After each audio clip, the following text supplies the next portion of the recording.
Bonjour, donc voici une première approche sur le référencement d'un blog WordPress. Bon, déjà, vous avez fait un bon choix en partant sur du WordPress parce que de base, le code est quand même bien fait pour le référencement. Donc, j'ai juste donné des petites astuces en plus sur la rédaction du contenu. Il faut savoir que le référencement, c'est d'abord un contenu bien rédigé pour le visiteur et à la fois pour les moteurs de recherche, mais les deux sont en fait très liés. Et ensuite, la seconde partie, c'est d'avoir des liens un peu partout sur toute la toile qui amènent vers votre site.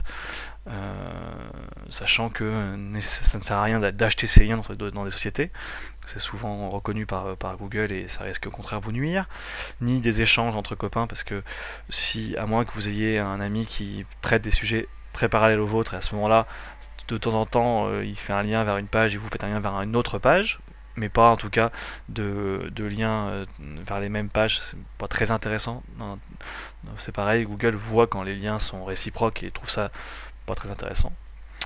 Voilà, ça c'était pour un plus global, mais on va maintenant plus précisément la rédaction. Alors, on va commencer par quelque chose de très simple, c'est ici le titre.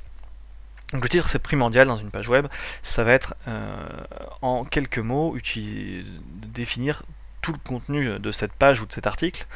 Alors, normalement une fois que j'ai lu ce titre, je dois pouvoir savoir si le contenu m'intéresse et de quoi on va parler. N'hésitez pas à utiliser des outils mis à votre disposition. Il y a Google qui propose des outils qui s'appellent, qui est en fait lié à son service de publicité. Je mettrai un lien dans la description qui vous permet du coup de tester des mots ou en tout cas des expressions pour savoir si cette expression est recherchée par les gens et s'il y a déjà beaucoup de concurrence. Donc l'idéal c'est de varier en tout cas, de faire trouver des synonymes pour trouver les expressions qui sont le plus utilisées. Je parle bien d'expression et pas juste de mots, hein, ça sert à rien de référencer le mot danse, il vaut mieux référencer danse contemporaine en Limousin par exemple, c'est beaucoup plus intéressant, vous aurez plus de visiteurs qui seront en tout cas qui viendront pour quelque chose de très précis sur votre site. Donc voilà, le titre, très important. Ensuite, WordPress va vous proposer automatiquement, normalement, alors moi j'ai vu, quand on crée un nouveau titre, il va le transformer en une URL, donc qu'on appelle le permalien. Je vous conseille donc d'utiliser dans les réglages l'option pour que, je vais vous le montrer rapidement, qui vous permettra d'avoir des plus belles URL, donc c'est dans permalien. Et donc qui est en fait soit cette structure là pour avoir la date, soit simplement le nom de l'article, qui feront des URL lisibles et qui seront mieux pour le référencement. Donc je vais revenir sur mon article, hop, ça sera plus simple, voilà. Donc l'important de ce lien. Donc en fait quand vous allez rédiger, il va s'afficher ici. J'ai un petit bug, je ne le vois plus. Et donc voilà, il faut mettre pareil les mots-clés importants pour le référencement. Nous avons aussi ensuite le texte. Le texte il doit être structuré. J'explique un peu déjà dans une précédente vidéo sur les différents boutons. Là, ce qui va nous intéresser, en fait, il faut déplier la seconde ligne, et c'est ici, c'est les paragraphes et les seconds titres.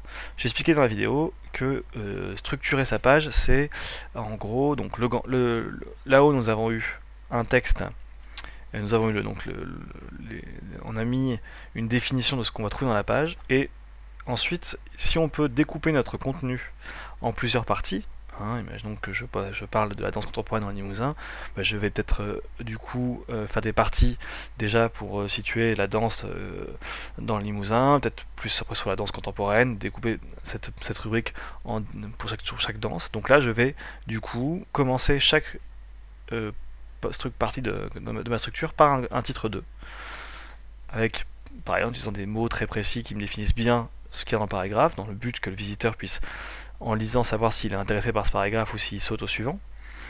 Mais du coup, c'est pour Google ou les moteurs de recherche en général, ça lui permet de savoir de quoi vous parlez. Et si ce paragraphe je le coupe aussi en plusieurs parties, des titres 3, et ainsi de suite. Je peux couper encore et commencer par des titres 4. Donc ensuite, normalement, on devrait avoir une page qui devrait se composer du grand titre qui est rentré en haut, d'un titre 2, d'un paragraphe, d'encore un titre 2, et pourquoi pas d'un titre 3, d'un paragraphe, d'un titre 3, d'un paragraphe, voire plus loin, d'un titre 3, d'un titre 4, un paragraphe, d'un titre 4, un paragraphe, voilà. Donc le but est de structurer la page comme ça. Autre chose qui est important, c'est les mots en gras. Une fois que vous avez rédigé votre texte, hein, on conseille d'ailleurs, il y a un petit compteur de mots. C'est bien d'avoir un contenu qui est assez large. Je ne sais plus exactement le nombre de mots qui est conseillé, mais plus votre contenu sera long et mieux ça sera, parce que plus vous serez précis sur ce que de quoi vous parlez. Attention de ne pas en dire trop non plus pour pas ennuyer le lecteur et qu'il s'arrête de lire parce qu'il trouve ça inintéressant. Parce que quand même le but c'est que les gens trouvent ça intéressant et en parlent du coup. C'est comme ça que le référencement marchera le mieux. Et donc pour faciliter la lecture rapide de votre texte, mettez en gras les mots-clés de chaque paragraphe, de manière à ce que si on lit que les mots en gras, on soit en lecture rapide et qu'on comprenne le paragraphe quand même. Et du coup vous aurez mis en gras les mots importants et que le moteur de recherche va aussi référencer. Donc n'hésitez pas aussi à utiliser des synonymes. Ça vous permet de rendre la lecture du texte moins ennuyante pour le lecteur, parce que avec moins de répétitions, et en plus ça favorisera un référencement sur les différents synonymes des termes que vous utilisez. L'autre chose, moi j'utilise un plugin qui s'appelle All-in SEO Pack. Alors j'ai un petit bug, voilà, je vais le faire apparaître. Donc si jamais vous ne le voyez pas et que vous avez déjà installé ce plugin, il suffit de cliquer sur option d'écran et à ce moment là on le fait apparaître. C'est souvent qu'on le voit pas. Donc moi j'utilise celui-ci pour rentrer les champs de méta. Donc les méta en fait ce sont du coup des infos qu'on donne au moteur de recherche et que les gens ne voient pas forcément.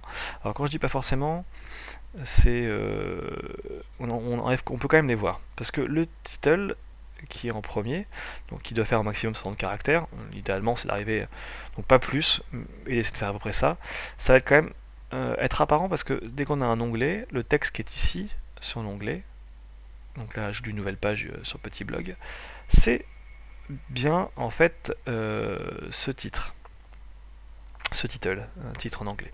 Et donc, essayez de faire un titre qui est différent de ce titre-là.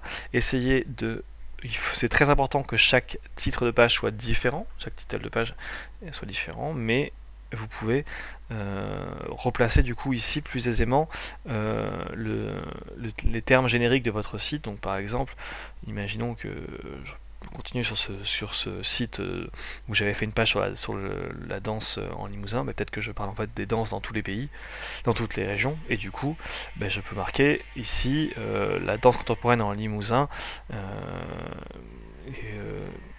et rajouter ensuite une des régions françaises. Je sais pas, j'ai pas très imaginatif là tout de suite, mais voilà. La description qui est de moins en moins utilisée mais qu'il faut quand même encore renseigner, c'est une petite description de 260 caractères qui avant apparaissait à coup sûr sur Google en dessous du texte. Donc si je fais une recherche sur Google pour illustrer mes propos, hop, voilà, avant c'était tout le temps ce petit texte là, ce qui est maintenant quasiment plus le cas sur Google, enfin qui est quasiment jamais le cas, mais qui peut encore l'être sur d'autres moteurs de recherche. Donc en gros c'est une petite description qui décrit entièrement le contenu, un résumé du contenu. Dernière chose, alors les mots-clés. Alors là c'est pareil, il y a quasiment plus de moteurs de recherche qui les utilisent. Moi je les renseigne quasiment plus, mais donc c'est des mots-clés qui définissent la page. Bon là il y a quasiment plus de moteurs de recherche qui le définissent. Voilà pour le référencement. N'hésitez pas dans votre contenu à faire des liens vers d'autres pages de votre site et vers des pages d'autres sites pour dire voilà, si ce contenu vous intéresse, vous serez sûrement intéressé par une autre page qui parle de la danse contemporaine dans le web, ou une autre page sur mon blog pour que le visiteur, une fois qu'il a fini, continue et rebondisse sur son site, ou si votre votre site, enfin, votre contenu l'intéressait et qui veulent encore plus loin, et puis qui peut aussi rebondir sur d'autres sites pour rechercher. C'est très bien vu par les moteurs de recherche, c'est très bien vu par vos visiteurs, et ça encouragera en plus les autres sites à faire de même. C'est-à-dire que si vous avez fait un contenu qu'ils trouvent intéressant, sur leur site, ne pas hésiter à faire un lien vers le vôtre pour dire si vous voulez plus loin sur ce contenu, là, ce site-là fait quelque chose de très bien. C'est comme ça que le référencement marche et doit marcher.